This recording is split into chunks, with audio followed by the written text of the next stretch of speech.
Imagine this. You're standing on the deck of a wooden ship in 1488. The wind is screaming at 80 miles per hour. Waves as tall as buildings are crashing over your vessel. Your crew is praying because they believe they've reached the edge of the world. This isn't a movie scene. This is what Portuguese sailors faced at the Cape of Storms, the most dangerous waters on Earth. And somehow, they not only survived, they conquered it. Today, I'm going to show you exactly how they did the impossible with technology that would make a modern sailor laugh. Stay with me, because what you're about to discover will blow your mind. But before we dive into this incredible story, do me a favor. Hit that subscribe button and smash the like. Trust me, you don't want to miss what's coming next. Now, let's get into it. Let me take you back to the 15th century. The world was a very different place. Most of Europe believed the Earth was flat, or at least the terrible things happened if you sailed too far south. There were maps with drawings of sea monsters and warnings written in Latin that basically said, "Here be dragons." I'm not exaggerating. Sailors genuinely feared that the ocean would boil, that the sun would burn them alive, or that giant creatures would drag their ships to the bottom of the sea. The Cape of Storms, which we now call the Cape of Good Hope, was the ultimate terror. Located at the southern tip of Africa, this was where the Atlantic Ocean meets the Indian Ocean. And when I say meets, I mean they collide with the force of two freight trains hitting each other head-on. The waters here are some of the most violent on the planet, even today, with modern ships and technology. Think about what these Portuguese sailors were facing. They had no weather satellites, no GPS, no radio communication, no engines. They had wooden ships, canvas sails, and their own courage. The waves at the Cape regularly reach 30 feet high, sometimes even 60 feet during storms. The wind can change direction in minutes. There are rocks hidden beneath the surface that can tear a ship's hull apart. And the currents, the currents. They can push a ship miles off course before the crew even realizes what's happening. But here's what makes the Portuguese achievement even more remarkable. They didn't just survive these waters by accident. They didn't just get lucky once. They developed a systematic approach to conquering the Cape of Storms, and they did it repeatedly. They turned the impossible into the routine, and that's what we're going to explore today, how they did it. The fear wasn't just superstition, though. Ships really did disappear. Crews really did die. Before the Portuguese figured out their methods, the mortality rate for sailors attempting to round the Cape was catastrophic. We're talking about entire expeditions vanishing without a trace. Families in Portugal would say goodbye to their sons, brothers and fathers, knowing there was a good chance they'd never see them again. The ocean at the Cape of Storms is different from any other ocean. The Agulhas Current, one of the fastest ocean currents in the world, runs along the east coast of Africa at speeds up to 5 knots. When this current meets the prevailing westerly winds and waves coming from the opposite direction, it creates what sailors call rogue waves, massive walls of water that can appear out of nowhere and dwarf a ship in seconds. Modern scientists have measured waves here over 100 feet tall. Imagine facing that in a wooden vessel barely 80 feet long. But the Portuguese had something that nobody else had: motivation. They desperately wanted to find a sea route to India and the spice-rich lands of the East. The Ottoman Empire controlled the land routes, making spices incredibly expensive in Europe. Whoever could find a sea route would become unimaginably wealthy and powerful. That prize was worth the risk. Now let me tell you about the secret weapon of the Portuguese, the caravel. This wasn't just a ship, it was a technological revolution on water. When you look at a caravel, it might not seem like much. It's relatively small, usually between 50 and 80 feet long, carrying a crew of about 20 to 30 men. Compare that to the massive Spanish galleons that would come later, and the caravel looks almost cute, but don't let the size fool you. This ship was specifically designed to solve the problems of ocean exploration, and it was brilliant. Let me break down what made the caravel special. First, the hull design. Unlike the heavy, deep-hulled ships common in northern Europe, the caravel had a relatively shallow draft. This meant it could navigate closer to shore, explore river mouths, and avoid some of the deeper currents that could be problematic. But it was still sturdy enough to handle the open ocean. The Portuguese shipbuilders found the perfect balance. Second, the sail configuration. This is where the caravel really shines. Early caravels used lateen sails, those triangular sails you might have seen on Arab dhows. These sails allowed the ship to sail much closer to the wind than traditional square-rigged vessels. In practical terms, this meant Portuguese sailors could tack back and forth, making progress even when the wind wasn't blowing in the exact direction they wanted to go. This was absolutely crucial for exploration because you never knew what wind conditions you'd face. Later versions of the caravel, which we call the Caravella Redonda, combined lateen sails with square sails. This gave them the best of both worlds, the maneuverability of lateen sails and the speed of square sails when the wind was favorable. It was like having a sports car that could also go off-road. The Portuguese captains could adjust their sail configuration based on the conditions they encountered. The construction of the caravel was also innovative. Portuguese shipbuilders used a technique called carvel building, where the hull planks were laid edge to edge, creating a smooth surface. This was different from the clinker-built ships of northern Europe, where planks overlapped. The smooth hull reduced drag and made the ship faster and more efficient. Every little advantage mattered when you were sailing into the unknown. The caravel was also remarkably stable in rough seas. The ship's design, with a relatively high stern and a sharp bow, allowed it to cut through waves rather than simply riding over them. This made the ship less likely to capsize in the violent waters around the Cape of Storms. The crew could also work more effectively because the ship didn't roll as much as other designs. Inside the ship, Portuguese designers thought about every detail. Storage was carefully planned to keep supplies dry and accessible. Fresh water was stored in barrels in the coolest part of the hold. Food supplies were organized to use the oldest first. The crew's quarters were cramped, but they were positioned to keep men as comfortable as possible in rough weather. The caravel also carried advanced equipment for its time. Portuguese ships had multiple anchors, spare sails and rope, tools for repairs, and even materials to build small boats if needed. They were essentially floating workshops, prepared for any emergency. This level of preparation was unprecedented and showed the systematic thinking that characterized Portuguese exploration. But perhaps the most important feature of the caravel was its versatility. These ships weren't just good at one thing. They were good at everything an explorer needed. They could handle coastal navigation, open ocean sailing, and everything in between. They could carry enough supplies for long voyages, but were still nimble enough to explore unknown waters. They were the Swiss Army knives of the age of exploration. Now let's talk about navigation, because even the best ship in the world is useless if you don't know where you're going. The Portuguese developed navigation techniques that were far ahead of their time. This wasn't just about pointing a ship in a direction and hoping for the best. This was science, mathematics, and years of accumulated knowledge coming together. First, let me tell you about the tools they used. The most important was the astrolabe, an instrument that measured the angle of the sun or stars above the horizon.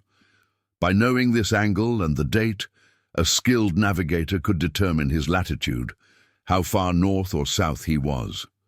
The Portuguese refined the marine astrolabe specifically for use on ships, making it more stable and easier to read in rough conditions. Portuguese navigators became so skilled with the astrolabe that they could determine their latitude within a degree or two, which is remarkably accurate given the circumstances. They also used the quadrant, a simpler device that served a similar purpose. The quadrant was easier to use in some conditions and served as a backup to the astrolabe. Portuguese navigators typically carried both, along with careful instructions for their use. These instructions were compiled into navigation manuals that were closely guarded secrets. Portugal treated navigation knowledge like we treat military secrets today. It was a strategic national asset. But here's where it gets really interesting. The Portuguese created detailed navigation charts called Portolan charts. These weren't just maps. They were comprehensive guides that included information about winds, currents, depths, hazards, landmarks, and safe harbors. Every Portuguese expedition that returned added more information to these charts. It was a collective knowledge-building project that spanned decades. Portuguese navigators also used something called a traverse board to keep track of the ship's course and speed. Throughout the day, they would note the ship's direction and estimate its speed, creating a dead reckoning of the ship's position. Combined with celestial observations, this gave them a fairly accurate idea of where they were at all times.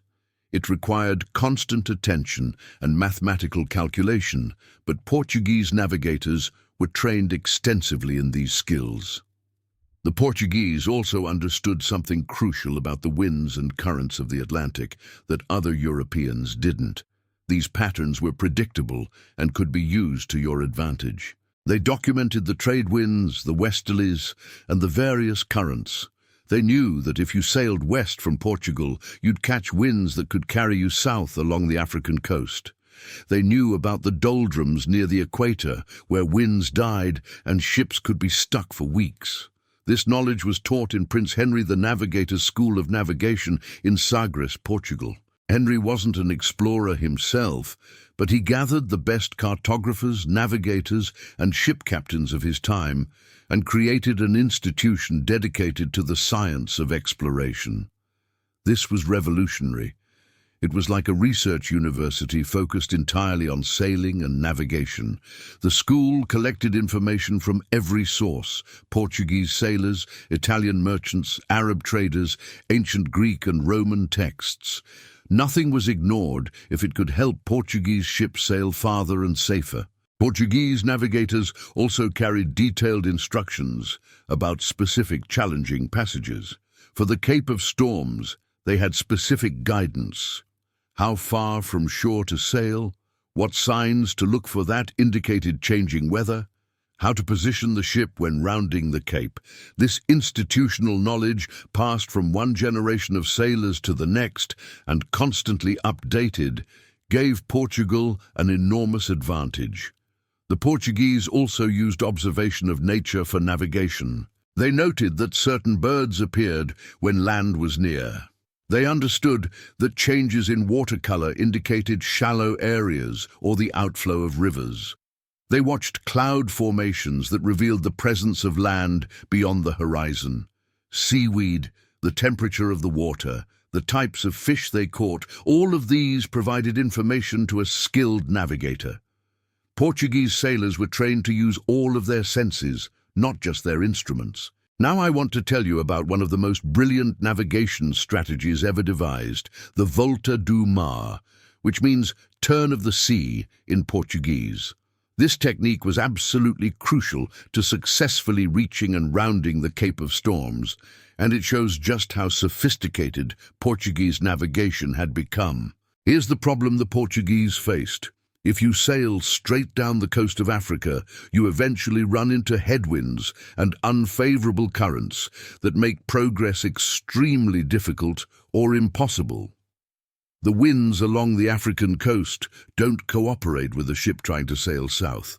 Many early explorers made this mistake. They hugged the coast, fighting the winds and currents every mile, making painfully slow progress and exhausting their crews. The Portuguese solution was counterintuitive and brilliant. Don't fight the winds and currents. Use them. The Volta do Mar involves sailing away from your destination to eventually reach it more easily. Let me explain how it worked. When Portuguese ships left Portugal heading for the Cape of Storms, they would initially sail southwest, away from the African coast, far out into the Atlantic Ocean. They would sail so far west that they approached the coast of Brazil, yes, Brazil, on the other side of the Atlantic. This seems insane, right? Why sail thousands of miles in the wrong direction when you're trying to reach Africa? Here's the genius. By sailing this wide arc into the Atlantic, Portuguese ships caught different wind patterns. In the northern Atlantic, they caught the northeast trade winds that pushed them southwest. Then as they moved south, they eventually caught the westerlies, winds that blew from west to east, that would carry them back toward Africa. But now they were approaching Africa from the west, with favorable winds and currents behind them. This route turned a brutal, impossible slog down the African coast into a long but manageable journey, using favorable winds most of the way. It was the difference between constantly battling nature and working with nature. The Volta do Mar added distance to the journey, but it actually reduced sailing time and made the voyage much safer. The same technique worked in reverse. When Portuguese ships were returning to Portugal from around the Cape, they didn't try to sail straight back up the African coast. Instead, they sailed far out into the Atlantic, caught the westerlies, and swung in a wide arc back to Portugal. Again, this seems like the long way around, but it was actually much faster and safer. This navigational strategy required an understanding of global wind patterns that was unprecedented. The Portuguese had to know exactly when and where to catch each wind system. They had to be able to maintain their course over thousands of miles of open ocean with no landmarks.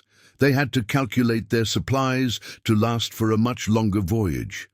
This was navigation at a level that wouldn't be matched by other European powers for decades. The Volta do Mar also had an interesting side effect.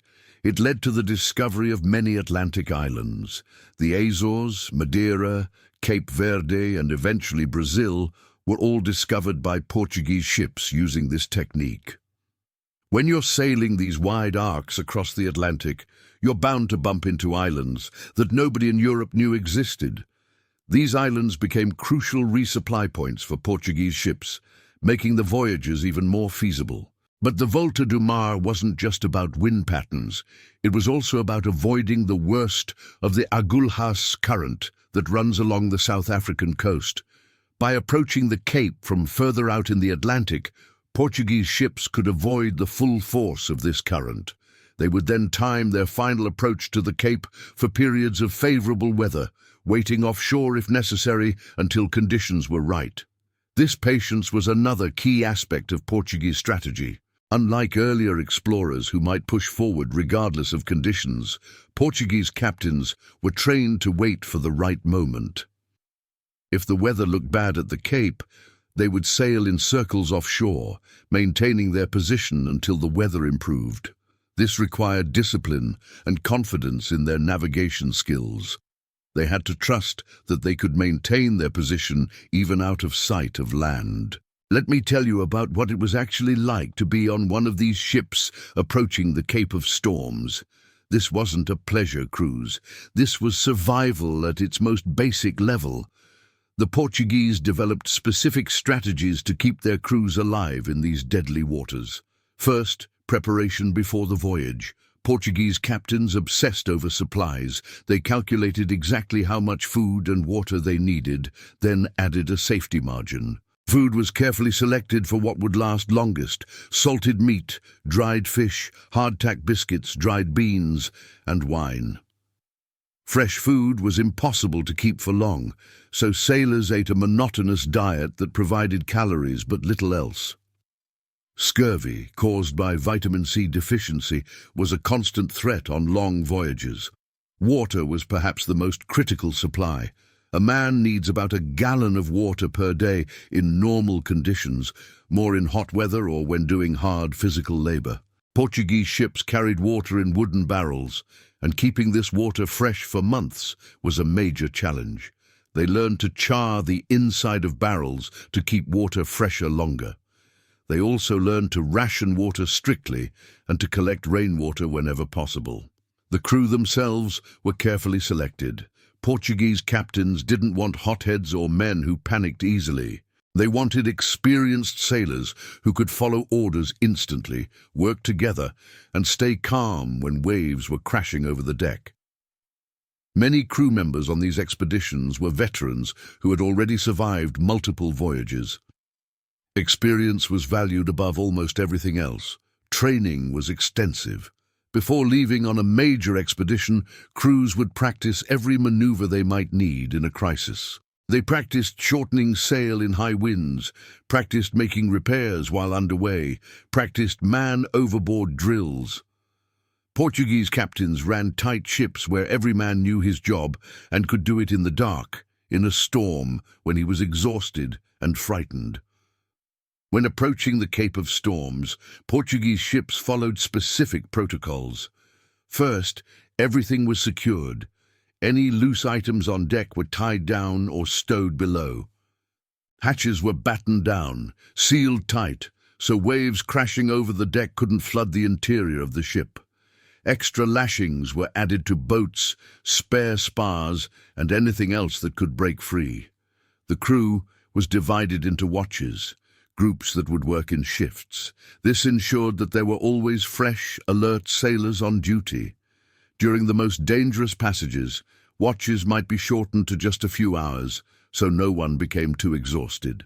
A tired sailor makes mistakes, and mistakes at sea can be fatal. Portuguese captains also positioned their best, most experienced sailors at critical positions. The helmsman steering the ship needed to be not just strong, but also skilled, able to feel the ship's response to the seas and make constant tiny adjustments. The lookouts needed sharp eyes and good judgment. The sailmaster needed to know exactly when to reduce sail and when the ship could carry more canvas safely. Communication on the ship was crucial. In the roar of wind and waves, verbal orders could be lost. Portuguese ships used a system of whistles and hand signals that every crew member understood. Even in the chaos of a storm, orders could be transmitted and understood. This system was drilled constantly until it became second nature. When the weather turned bad, Portuguese sailors had a specific sequence of actions. First, reduce sail. Take down the largest sails that could strain the masts or capsize the ship. The ship would then heave to, a technique where the sails and rudder are positioned so the ship essentially stays in one place, riding the waves bow first. This was the safest position in truly terrible weather. If a storm was particularly bad, Portuguese ships might deploy a sea anchor, essentially a large underwater parachute that kept the ship pointed into the waves and prevented it from being pushed backward too quickly. This could help the ship ride out a storm without losing too much ground. The crew's living conditions during these passages were miserable. Below deck was damp, dark, and cramped.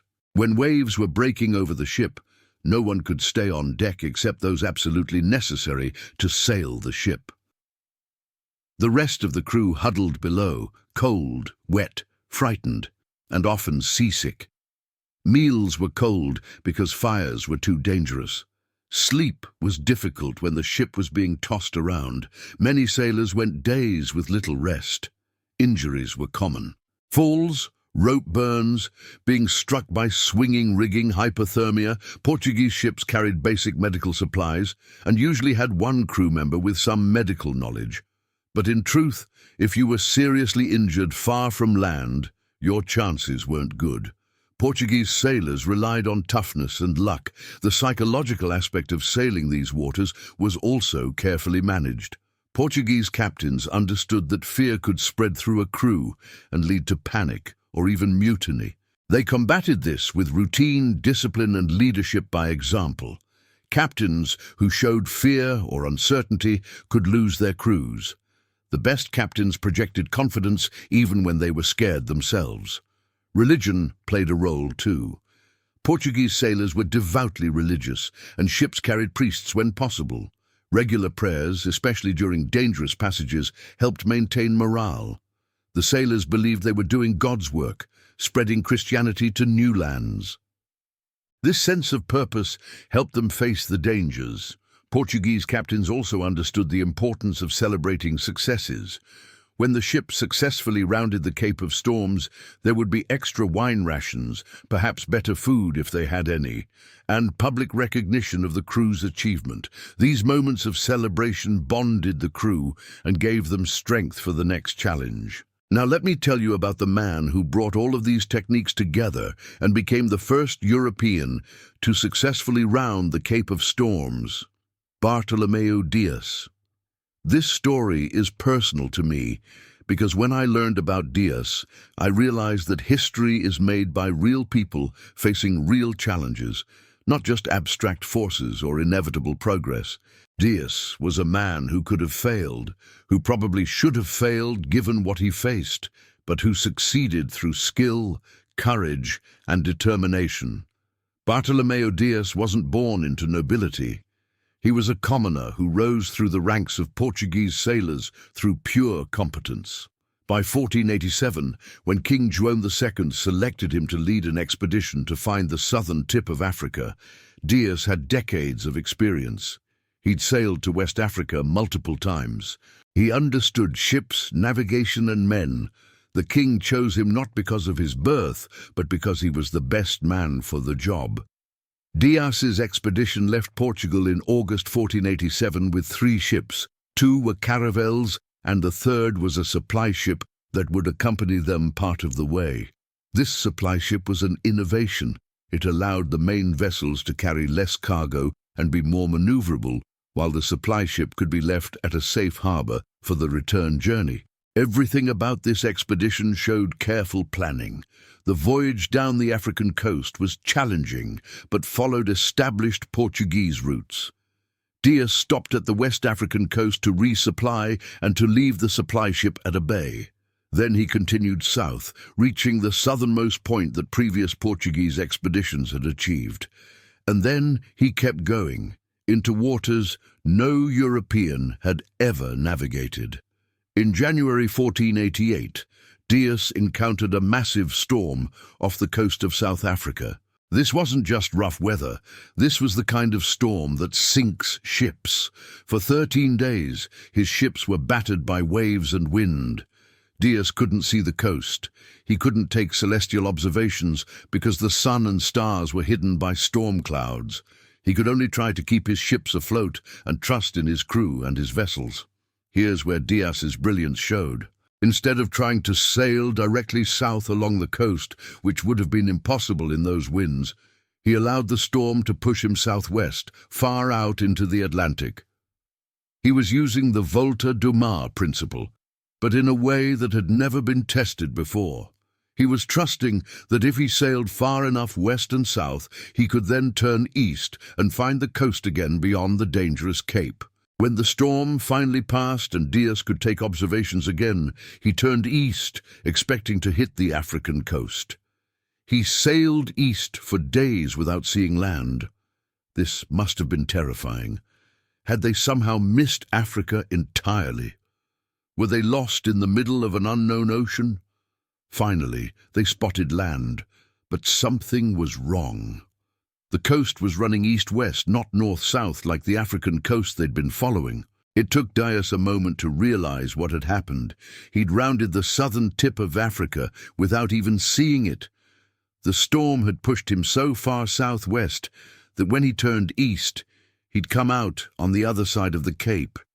He'd done it. He'd found the route to the Indian Ocean. Dias wanted to continue to India, but his crew was exhausted, frightened, and on the edge of mutiny. They'd been at sea for months, had nearly died in the storm, and were low on supplies. Dias reluctantly agreed to turn back, but not before exploring the coast eastward to confirm that it continued in that direction. He wanted to be absolutely sure of what he'd discovered. On the return journey, Dias finally saw the Cape itself, the point he'd missed during the storm. He named it Cabo das Tormentas, Cape of Storms, reflecting the terrible weather that had nearly killed them all. But King João II, recognizing the immense importance of the discovery, renamed it Cabo da Boa Esperança, Cape of Good Hope, because it represented the hope of reaching India by sea. Dias returned to Portugal in December 1488, having been gone for 16 months. He'd lost one of his 3 ships and many crew members, but he'd achieved what many thought impossible.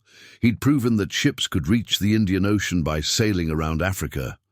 The route to the riches of the East was open. What makes Dias's achievement even more remarkable is that he documented everything. He created charts of the African coast, including the Cape. He wrote detailed instructions for future expeditions about how to navigate these waters. He shared everything he'd learned about winds, currents, and weather patterns. This wasn't just one man's personal triumph, it was knowledge that would benefit all Portuguese explorers who followed. Dias's discovery changed history. Within a decade, Vasco da Gama would follow Dias's route and reach India, establishing the Portuguese trading empire in the east. The age of exploration would accelerate, with Portuguese ships reaching Japan, China, and Indonesia. The world economy would be transformed as goods that had previously been impossibly expensive became available in Europe at reasonable prices. But here's the tragic part of Dias's story. In 1500, he joined another expedition to India, this time as a ship captain rather than the leader. His ship was lost in a storm near the Cape of Good Hope, the very waters he'd been the first to navigate. The sea he'd conquered ultimately claimed his life. There's something poetic and sad about that. The man who showed the world how to round the Cape of Storms died there, swallowed by the same waters he'd mastered. The successful rounding of the Cape of Storms by Portuguese sailors didn't just open a new trade route. It fundamentally changed the world. Let me take you through the ripple effects of this achievement, because they're still shaping our world today. First, the economic impact. Before the Portuguese route, spices from Asia had to travel overland through the Middle East, with multiple middlemen taking their cut at each step.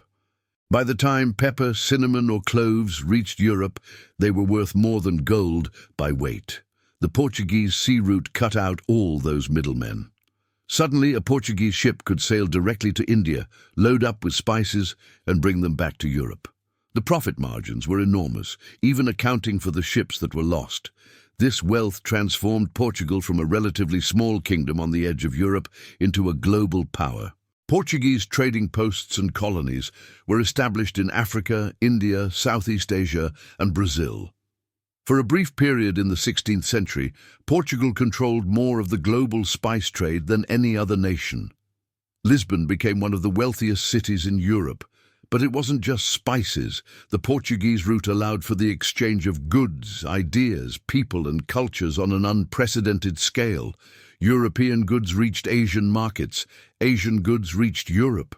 Knowledge flowed in both directions. We call this the beginning of the first true global economy. For better and worse, the world became more connected. The navigational and shipbuilding techniques the Portuguese developed spread to other European nations. Spain, England, France, and the Netherlands all studied Portuguese methods and built on them. The caravel design influenced ship construction across Europe.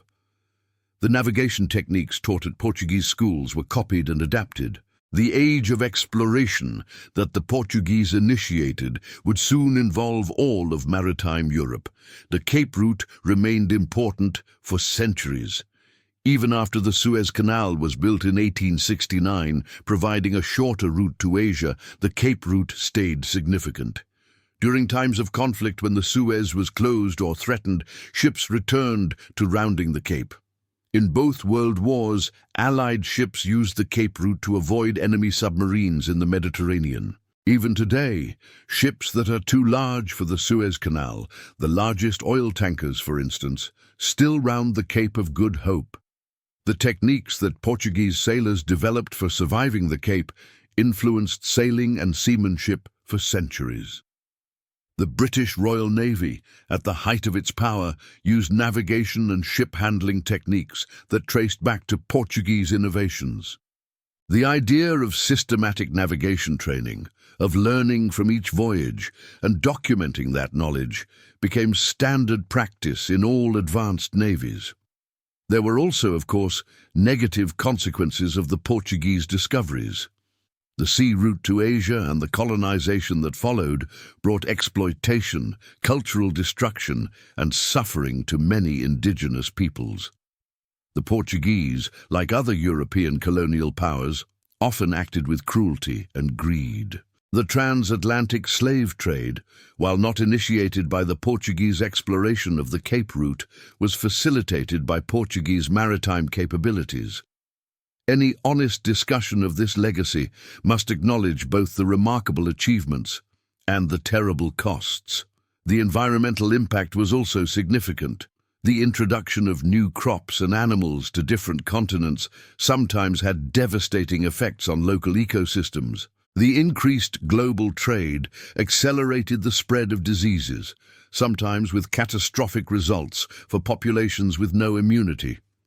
The increased exploitation of natural resources, from Brazilian timber to Asian spices to African gold, began patterns of environmental degradation that continue today, but focusing purely on the negative would be as unbalanced as focusing purely on the positive.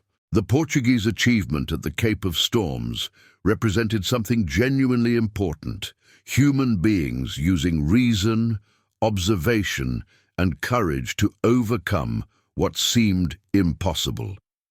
They didn't succeed through magic or accident. They succeeded through systematic problem-solving, technological innovation, and the accumulation and application of knowledge.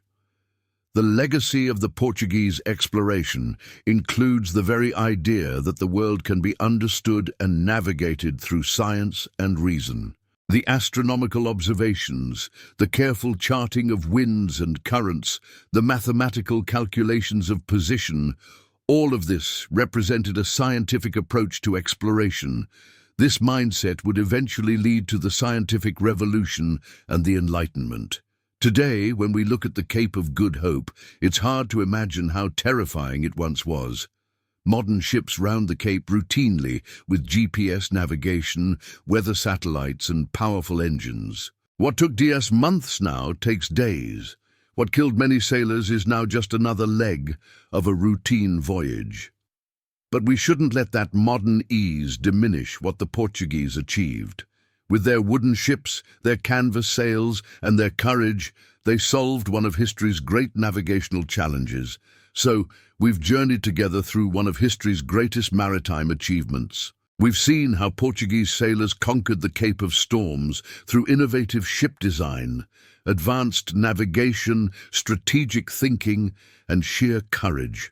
We've walked in Bartolomeu Dias's footsteps as he became the first European to round the Cape. And we've explored how this achievement changed the world. But here's my question for you. What's your Cape of Storms?